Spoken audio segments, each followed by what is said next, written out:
Well, end the Fed? That's what our next guest will be calling for as the keynote speaker at the End the Fed rally here in New York City tomorrow. Joining us now, Peter Schiff, president of Euro-Pacific Capital. Hi, Peter. Hi, Liz. How are you? Very well, thank you. I'm sure the Fed finds this mildly amusing and doesn't believe it would ever come to much, but why do you find it a really serious issue? Well, it is serious. And, you know, it's not just this one rally in New York. They're having simultaneous rallies at every city that has a Federal Reserve Bank and in Washington, D.C.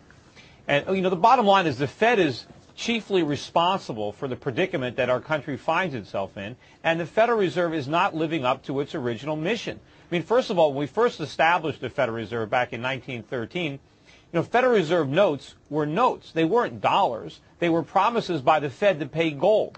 So if you had a 20 in 1913, you didn't have $20. You had 20 Federal Reserve notes, which meant you could go to the Fed and get dollars, which were gold and silver.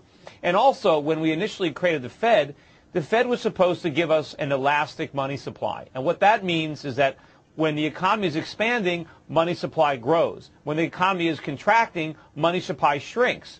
But instead, what we have is a Fed that every time the money supply the economy contracts, they print even more money, and they're blowing one asset bubble after another. But Peter, so we need to abolish the Fed. But, Peter, the Fed and people who support it would say we're here to stabilize what, as we saw in September, can be a very volatile system of banking. But remember, Liz, they didn't stabilize it. They destabilized it in the first place. You know, that's the destabilizing factor. They kept interest rates too low. They got everybody drunk. Now we're putting them in charge. It doesn't make any sense. And, of course, you know, there's a bill now to try to audit the Fed that many members in Congress are actually supporting, introduced by Ron Paul. But at least we have some right at this point to know what these guys are doing because they operate in secrecy behind closed doors. The original reason was that they had to be independent, and the Federal Reserve is a private banking syndicate. It is not officially part of the government. It was supposed to be independent, and it was given powers that the government itself does not have,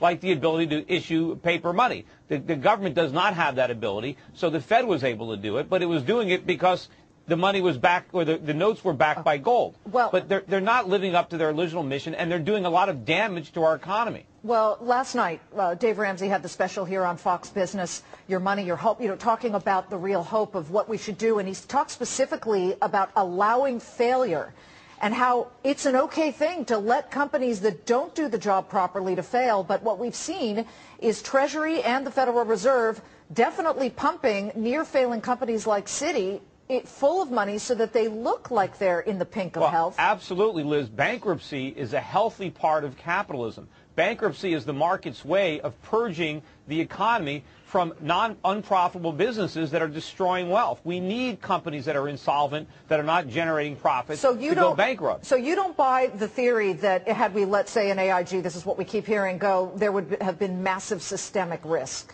Well, look, there's no doubt that there would have been big problems, but the problems are going to be worse because we bailed them out. And, you know, what kind of nation do we want to live in? Look at the results of this investigation in New York where we find that Ben Bernanke and Henry Paulson, working together, pressured Bank of America to go on with this the acquisition of Merrill Lynch and not divulging to their shareholders the concerns that they had and the losses at Merrill Lynch. If you remember, I was on your program when they announced this deal, and I said there's got to be something going on behind the scenes. Why would Bank of America buy Merrill Lynch? It made no sense, and now we know. And if they're talking about securities fraud on the part of Bank of America, it's got to be worse for Bernanke and Paulson, because not only should they be indicted for securities fraud, but abuse of power. Well, I mean, do we want to be in a situation where our government officials can pressure people to do things that they're not supposed to do? Well, you did say that on our program here on Fox Business several times, and you know, people are so critical now of the media, but we did give you a voice there, Peter. Thank you for coming on. The rally is called End the Fed.